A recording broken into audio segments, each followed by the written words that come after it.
দার্জিলিংয়ের কাছের পাহাড়ি গ্রামে ছুটি কাটাতে গিয়েছিল তিন বন্ধু অর্ণব, নীল আর তুহিন।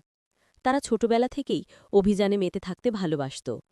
একদিন স্থানীয় এক বৃদ্ধ তাদের বললেন, পাহাড়ের ওপারে একটা পুরনো গুহা আছে, রাতে ওখানে নাকি আলো জ্বলে, আবার কখনো শোনা যায় ধাতব শব্দ, কেউ কাছে যায় না। এই কথাটা শুনে তিনজনের কৌতূহল তীব্র হয়ে উঠল। পরদিন সকালে তারা টর্চ, দড়ি আর খাবার নিয়ে বেরিয়ে পড়ল সেই গুহার খোঁজে। ঘণ্টা দুয়েক হাঁটার পর তারা পৌঁছাল এক নির্জন উপত্যকায়। চারপাশে কুয়াশা আর ঠান্ডা হাওয়া। গুহার মুখে পৌঁছে তারা দেখল জায়গাটা যেন শতাব্দী ধরে আনটাচড। পাথরের শ্যাওলা আর ভিতর থেকে আসছে ঠান্ডা বাতাসের গর্জন। ভিতরে ঢুকতেই টর্চের আলোয় দেখা গেল দেয়ালে অদ্ভুত চিহ্ন, কিছুটা প্রাচীন ভাষার মতো, কিছুটা গাণিতিক চিহ্ন।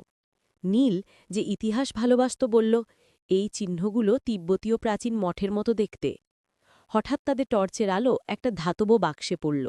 বাক্সটার ঢাকনা খুলতেই তারা হতবাক। ভেতরে সোনার মুদ্রা, পুরনো কাগজ আর একটা ছোট্ট লগবুক।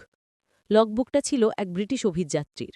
তাতে লেখা ছিল, এই পাহাড়ের নিচে লুকোনো আছে এক মূল্যবান প্রত্নসম্পদ, যা কেউ খুঁজে পেলে ইতিহাস বদলে যাবে।